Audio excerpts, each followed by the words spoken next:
My name is Rachel Palmer and I'm 37. Just last week, I attended a professional gala where I was being honoured for my work in research and education.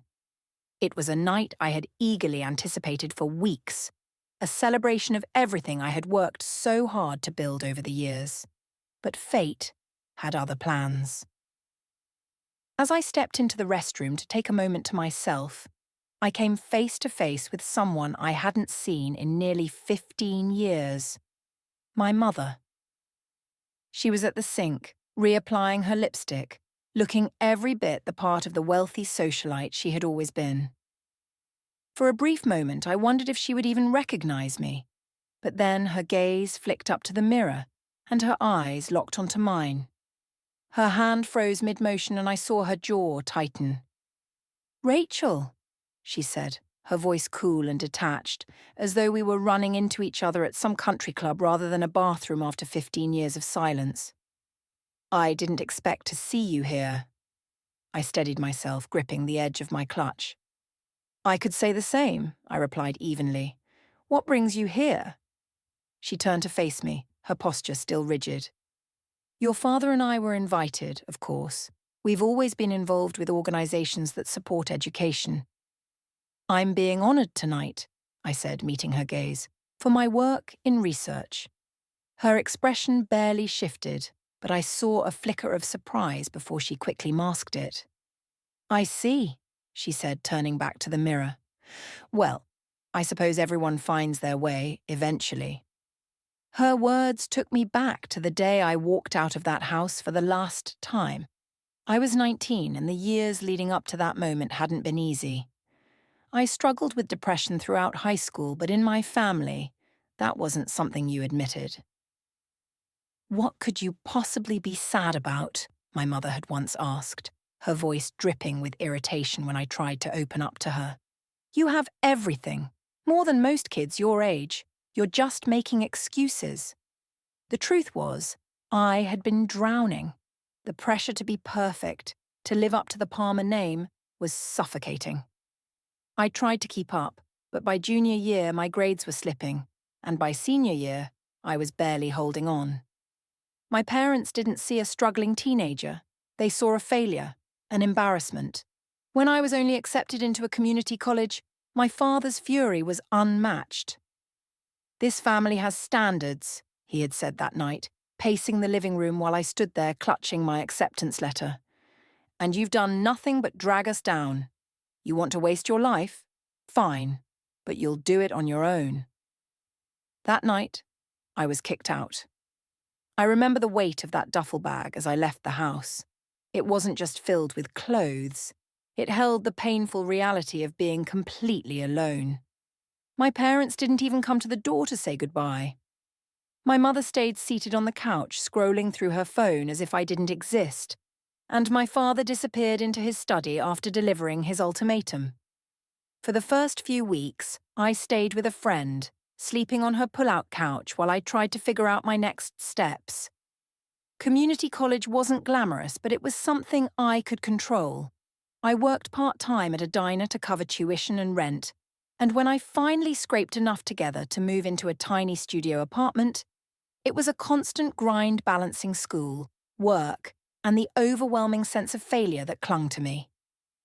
But for the first time, away from their constant judgment, I could breathe. Even if the air felt thin, it was mine. The first year at community college was a blur of late-night study sessions and endless shifts at the diner. I chose to study chemistry partly because I genuinely enjoyed it, and partly because I wanted to prove to myself, and maybe even to them, that I could excel in something challenging. It wasn't easy. My high school grades had been mediocre, and I felt like I was starting from behind. But for the first time, I wasn't under the crushing weight of their expectations. I could just focus on learning. I remember my first chemistry exam. I'd spent weeks preparing, going over every formula, every reaction, until I could practically recite them in my sleep. When the professor handed back the graded test, I was terrified to look. But there it was, 92%. I nearly cried right then and there. It wasn't perfect, but it was mine. I'd earned it. That moment felt like the first small step toward rebuilding myself after everything had fallen apart. Over the years, I evolved in ways I never expected. College wasn't easy, but I learned how to fight for what I wanted. The more I gave, the more I grew. By the time I finished my associate's degree, I wasn't just a student anymore. I had learned how to stand up for myself. I transferred to a 4-year university, and while obstacles still came my way, I had learned how to push through them. The shy, insecure girl who barely made it through high school had become someone who could stand in front of a class, explain complex concepts, and hold her own. Chemistry, once a challenge, had become my passion. By the time I graduated with my bachelor's degree, I had already started interning at local research labs. The experience eventually led me to a job I never imagined: becoming a lead researcher at a nonprofit dedicated to advancing science education. It wasn't just a job. It was my way of giving back, creating a space where kids who were told they weren't good enough could find their way. Graduating was supposed to be a moment of triumph, but when the time came to celebrate, I realized something. My parents hadn't even called. Not to congratulate me, not to ask about my plans. Nothing. My father, a successful business owner, and my mother, who lived in a mansion surrounded by extravagant parties, had never taken an interest in me unless it was to criticize. Even after I graduated with honors, after working so hard to get where I still didn't exist in their world. To them, I was just a reminder of their failure, an inconvenient blemish on their perfect lives. It stung more than I cared to admit. I had hoped, maybe foolishly, that they would at least acknowledge the effort I had put in. But they didn't. It was as though I never mattered to them, and that realization hit harder than I wanted to admit. The only family member who bothered to show up at my graduation ceremony was Aunt Lydia, my mother's younger sister, the black sheep of the family. Aunt Lydia had never cared much for my parents' rigid standards, and though they shunned her for being too eccentric, she was always kind to me. She was the one person who would call on my birthday, even when my parents pretended I didn't exist. When I saw her in the crowd, I felt a lump in my throat. She waved excitedly from the back, and after the ceremony I found her waiting in the parking lot holding a huge bouquet of flowers. "You did it, kid," she said, pulling me into a tight hug. "I'm so proud of you." It was a small comfort, but it was something. It wasn't the cold silence I had gotten from my parents. Aunt Lydia reminded me that family didn't have to mean perfection, that love could come from unexpected places. She didn't care that I hadn't followed the path they wanted for me. She cared that I had made it on my own, no matter the hurdles. A few months after graduation, I was wrapping up a research project at the university when one of my professors, Dr. Collins, pulled me aside. He was an old-school chemist who had a passion for the periodic table like it was art. He had noticed my work ethic, my persistence, despite everything I had been through. "Rachel," he said, his voice low and thoughtful, "I've been in touch with some colleagues at Oxford University. They're offering a research opportunity in environmental chemistry, and I think you'd be a perfect fit." At first, I thought it was a joke.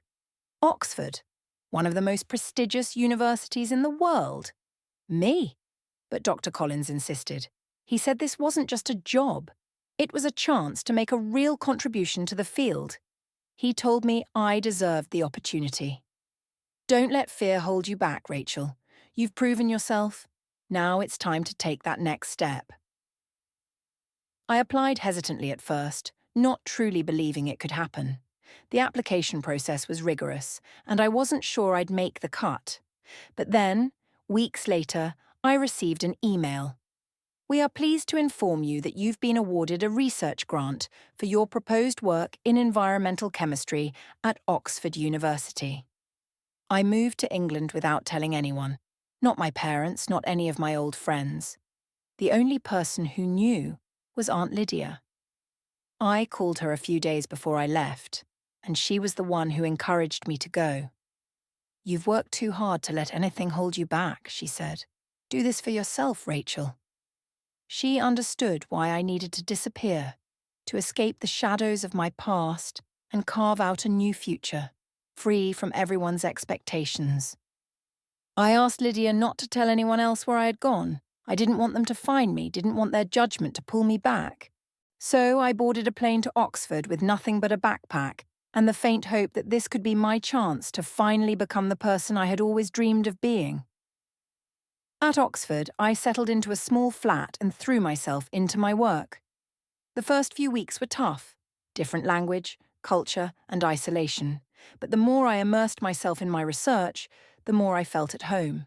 I was working on projects that mattered, things that could make a real impact on the world. Chemistry wasn't just about passing exams or proving myself anymore. It was about changing the future. As the years passed, I completed my master's degree, then applied for a PhD. The process was grueling, but I was determined. I had found my place at Oxford, and there was no turning back. After years of sleepless nights and countless experiments, I earned my PhD and became a respected researcher in environmental chemistry. The next step was almost too surreal to grasp. I was offered a position as a professor at the University of Cambridge. It felt like a dream I hadn't dared to chase, not because I didn't think I deserved it, but because I never imagined I would get the chance. But here I was, standing at the threshold of a new life. At Cambridge, I taught and mentored the next generation of students, something I hadn't expected to find so fulfilling.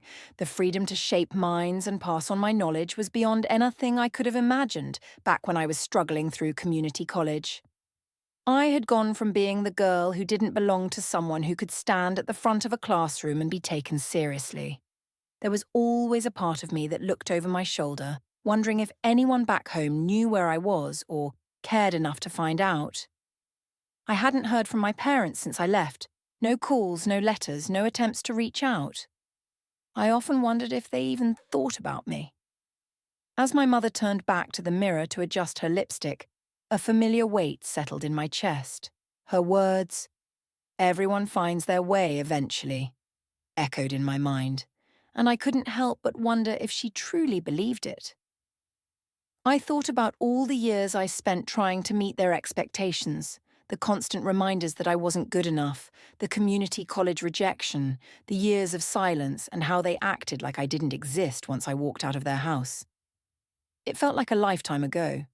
But standing there in that bathroom, the bitterness still stung. I had worked so hard to get to this point, leaving everything behind, moving to England, finishing my master's and PhD, becoming a professor at Cambridge. And yet, there she was, standing in front of me, offering nothing more than a cold acknowledgement. As though my entire journey had been an afterthought.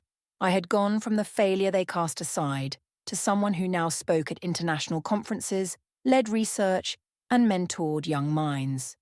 And for what? To stand there and be met with nothing but indifference? As she left the bathroom, I watched her glide back into the crowd, back to the people she was comfortable with. I thought about the woman I had become, the woman who had erased every trace of them from my life. I no longer needed their approval.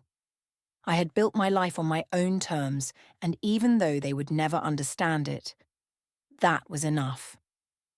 The gala began shortly after my mother disappeared into the crowd. I took a deep breath, trying to shake off the weight of that encounter, the clinking of glasses, the hum of polite conversation. It all felt distant now.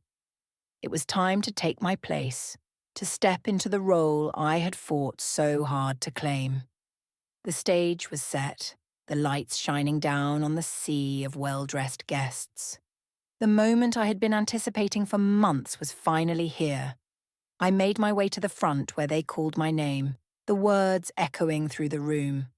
Rachel Palmer, honoured for her groundbreaking contributions to education and sustainable chemistry. The applause was deafening, but strangely hollow, as though I was listening to someone else's life unfold. I took the stage, trying to maintain a calm exterior, but inside, all I could think about was the fact that I was standing in front of an audience of people who knew nothing of the path I had taken to get here. They had no idea what it had cost me to get this far. The spotlight hit me and my heart raced in my chest. This wasn't just a recognition of my work in chemistry. This was my way of showing the world that I was more than the person my parents had tried to make me believe I was. This was the moment I stood on my own 2 feet with nothing to prove to anyone but myself. As I stood there, still trying to absorb the magnitude of the moment, the host's voice rang out, drawing everyone's attention. And now, ladies and gentlemen, we have an exciting announcement. In recognition of the groundbreaking work in education and sustainable chemistry that will be honoured tonight, a generous and anonymous donor has pledged a grant of $2 million to the recipient of this award. The room went quiet, and I felt every pair of eyes in the room shift toward me. My heart raced. This extraordinary contribution is intended to support the continued efforts of the recipients' research and further their impact on the world of education. I blinked, momentarily stunned. $2 million. The number hung in the air, surreal and overwhelming. But the announcement wasn't directly for me. It was for the recipient of the award, someone whose name hadn't been revealed yet. I was still processing everything when I heard the host's voice continue. This grant, though anonymous, will be bestowed upon the person tonight who has demonstrated exceptional dedication to their work in advancing chemistry and education. For a moment, I didn't know what to think. The enormity of the sum and the way it would change someone's life was staggering. But there was something else in the air, something I couldn't shake. The realization hit me. The donor didn't know it would be me. They didn't know I was the one being honored tonight. As the announcement echoed through the room, my eyes scanned the crowd, trying to catch a glimpse of the people around me. But then, something caught my attention. A subtle shift in the crowd near the back, just beside the exit. I saw him, my father. He stood up abruptly, his face twisted in disgust. Our eyes met for a brief moment before he turned sharply and began to make his way toward the door. His movements were swift and deliberate, as though he couldn't get out of that room fast enough. I couldn't believe what I was seeing. The man who had rejected me all those years ago, the one who had kicked me out, was now standing at the front of the room, receiving everything he had always expected from someone else. As my father made his way toward the exit, I couldn't shake the feeling that something was wrong. The strange weight of his sudden departure settled over me, but before I could process it, the announcer's voice sliced through the room again. Ladies and gentlemen, the host continued, we are incredibly fortunate to not only have a generous donor for tonight's award, but also a long-time supporter. The one who walked out of the room when he learned of my success is the one funding this recognition. The irony stung deeply. The same man who rejected my path, who disowned me for pursuing a life that didn't fit into his perfect image, had unknowingly backed the very award that would be the crowning achievement of my career. It was almost too much to process, too much to bear. In that moment I stood there stunned, the announcer's words continuing to echo in my ears. The recognition felt so empty. I turned abruptly and walked off the stage, without another glance at the audience.